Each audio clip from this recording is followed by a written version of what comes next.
तो welcome students to my YouTube channel I Q Rankers. तो students, जैसे कि आप सभी को पता है कि हमारी क्लास 7th मैथमेटिक्स की साइंस और मैथमेटिक्स दोनों की क्लासेस चल रही हैं। ठीक है, तो आप बिल्कुल चैप्टर वाइज सारी की सारी प्लेलिस्ट बनी हुई हैं, तो उसको जाके आप देख सकते हो। अगर आपको ये यूज़फुल लगती हैं तो हमारे चैनल को सब्सक्राइब करना मत भूलिए। तो बेटा, आज मैं आपके लिए लाया हूँ एनसीईआरटी एक्सरसाइज 2.2 का क्वेश्चन नंबर 4। तो इसमें हमारे को ये बताना है कि इनमें से कौन सा ग्रेटर होगा। तो आज आपको बहुत ही आसान वाले तरीके से बताऊंगा कि आप कैसे पता कर सकते हो कि इनमें से कौन सा नंबर बड़ा होता है। देखिए, सबसे पहले इसको कैलकुलेट करते हैं। तो ये क्या बनेगा, 2/7 ऑफ आपके पास है 3/4, है ना। तो इसको सॉल्व करते हैं। तो ये बन जाएगा आपका ऑफ की जगह मल्टीप्लाई 3/4। तो ये बना आपका 6×6 बना आपके पास, है ना। और फिर आपको क्या करना है, इसको कैलकुलेशन को इजी करने के लिए अगर इसकी कटिंग होती है तो इसको लोएस्ट फॉर्म में लिख लीजिए। तो ये बन जाएगा 2 के टेबल पे कटिंग करेंगे तो 3। तो ये बन जाएगा आपका 3/14। फिर अगला देखिए है हमारे पास 3/5 ऑफ 5/8। तो ये बनेगा 3/5 इंटू 5/8। तो ये बन रहा है बच्चों 15/40। तो 5 पे टेबल पे कटिंग हो रही है तो 3/8, है ना। और मैंने आपको बताया था कि आप ऐसे क्रॉस में कटिंग कर सकते हो, तो सीधा आंसर आ जाता है 3/8। अब बेटा आपको करना क्या है, अब आपके पास है एक नंबर 3/14 और एक नंबर है 3/8।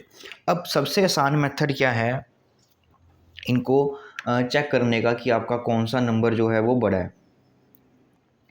अब इसके दो मेथड आपको बताऊंगा। सबसे पहले इजी वाला मेथड बताता हूँ आपको। बेसिकली करना क्या है, इधर ये वाला ना, तो इस 8 को इस 3 के साथ मल्टीप्लाई कर दीजिए।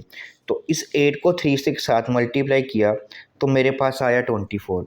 फिर आप इस 14 को 3 से मल्टीप्लाई कर दीजिए तो आपके पास आंसर आएगा यहाँ पे 42। ठीक है, इधर 24 आया, इधर 42। अब इनमें से कौन सा बड़ा है, 42 बड़ा है, तो ये बड़ा है। तो डैट मीन्स इधर भी आपके पास 3/8 क्या होगा, बड़ा होगा। तो ये सबसे आसान मेथड है किन्हीं भी दो फ्रैक्शंस को चेक करने का कि कौन सा नंबर बड़ा होता है। तो क्या कीजिए, इनकी क्रॉस मल्टीप्लाई कर दीजिए। 8 को 3 से मल्टीप्लाई कर कर यहाँ लिख लीजिए, 14 को 3 से मल्टीप्लाई कर कर यहाँ लिख लीजिए, और जो बड़ा होगा वही साइन आपने डाल देना है। अब दूसरा मेथड क्या है कि अब यहाँ पे हमारे को दिख रहा है कि इनके न्यूमिनेटर सेम पड़ा है। क्या पड़ा है, इनका न्यूमिनेटर सेम पड़ा है। अब देखिए इसमें बेसिकली हुआ क्या कि मैंने 3 के 14 पार्ट्स किए, 3 के 14 पार्ट्स किए और 3 के 8 पार्ट्स किए। तो ओबियस है कि अगर मैं 3 के सेम नंबर है उसके 8 पार्ट करूँगा तो एक पार्ट की वैल्यू ज़्यादा आएगी। अगर मैं उसी के 14 पार्ट्स करूँगा तो हर एक की वैल्यू मेरे को कम मिलेगी, है ना। इसको ऐसे समझ लिए जैसे कि मेरे पास 3 चीज़ों को 14 स्टूडेंट्स में डिवाइड करना है।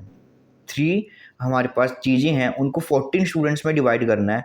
तो एक तरफ 3 चीज़ों को 8 स्टूडेंट्स में डिवाइड करना है। तो ऑब्वियस है कि हर एक बच्चे को इधर वाली में ज़्यादा मिलेगा, है ना।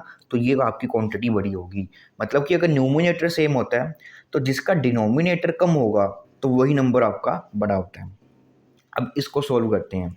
तो ये आपके पास है 1/2 ऑफ 6/7। तो ये बनेगा 1/2 इंटू 6/7। तो ये बना आपके पास 6/14। फिर इसको करते हैं, ये है आपके पास 2/3 इंटू 3/7। तो ये भी बन रहा है आपका 6/21। तो अब की बार एक नंबर है आपके पास 6/14 और एक नंबर है 6/21।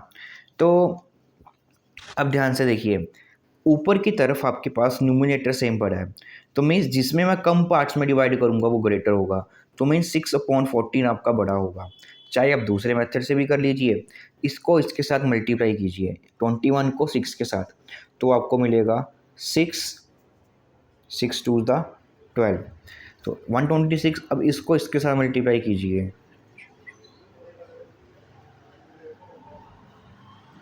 तो यहाँ पे मिला आपको 84। इसको इससे मल्टीप्लाई किया तो ये मिला, इसको इससे मल्टीप्लाई किया तो ये मिला। अब इनसे बड़ा कौन है, 126 बड़ा है। तो मीन्स ये आपका इधर की तरफ ये साइन आ जाएगा। तो काफ़ी ईजी है ना, तो आप इजीली कर सकते हो। तो अब एक बेटा आपको मैं क्वेश्चन देता हूँ अपनी तरफ से, मेरे को आप बताइए कि 4/7 एंड 9/5 इन दोनों में से कौन सा बड़ा होगा, है ना।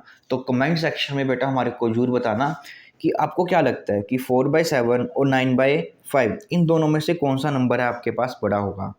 तो मिलते हैं बेटा अगले लेक्चर में।